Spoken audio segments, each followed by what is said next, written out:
আমাদের অনেক নেতারা চরম মাত্রায় মিথ্যা কথা বলেন। মিথ্যা কথাটা কি? তারা নাকি রাজনৈতিকভাবে মুক্তিযুদ্ধের বিরোধিতা করেছে।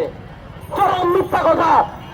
কারণ 1971 সালে এই জামাত ইসলাম, নিজামে ইসলাম তাদের নেতৃত্বে রাজাকার আল বদর বাহিনী, আল শামস বাহিনী গঠিত হয়েছে, প্যারামিলিটারি ফোর্স গঠিত হয়েছে।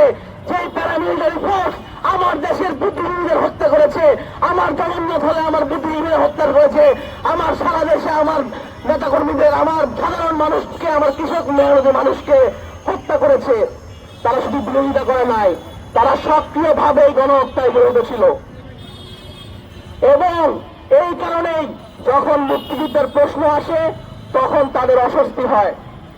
আচ্ছা বলেন তো, গোলাম আজম একটা আত্মস্বীকৃত মুক্তিযুদ্ধ বিরোধী রাজাকার, আত্মস্বীকৃত। সেই গোলাম আজমের ছবি সেই ঢাকা বিশ্ববিদ্যালয়ে রাজাকারের সমর্থকরা প্রদর্শন করতে পারে, তাহলে আমরা কেন মুক্তিযুদ্ধের একটা ডকুমেন্ট সেটা যদি কেউ প্রকাশ করতে চায়, 7 মার্চের ভাষণ, সেটা কেন পারবে না? ছাত্রলীগের সন্ত্রাসীদের যদি আপনি গ্রেফতার করেন, বিচার করেন না কেন, কিভাবে সাদ্দাম দেশের বাইরে পালায়া যায়?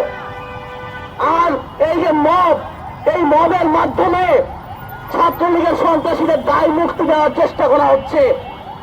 এই মবের মাধ্যমে জামাত, ছাত্র শক্তি, এনসিপি মিলে আওয়ামী লীগকে বাংলাদেশে আবার প্রাসঙ্গিক করার চেষ্টা করছে, তাদের বিচারকে প্রশ্নবিদ্ধ করার চেষ্টা করছে।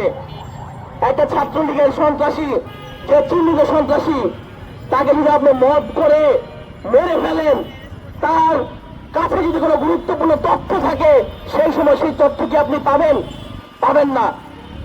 সেই সময় এই জুলাই গণঅভ্যুত্থানে কারা কি প্ল্যান করেছে, ছাত্রলীগের কোন সন্ত্রাসীরা কি প্ল্যান করেছে, একটা মবের মাধ্যমে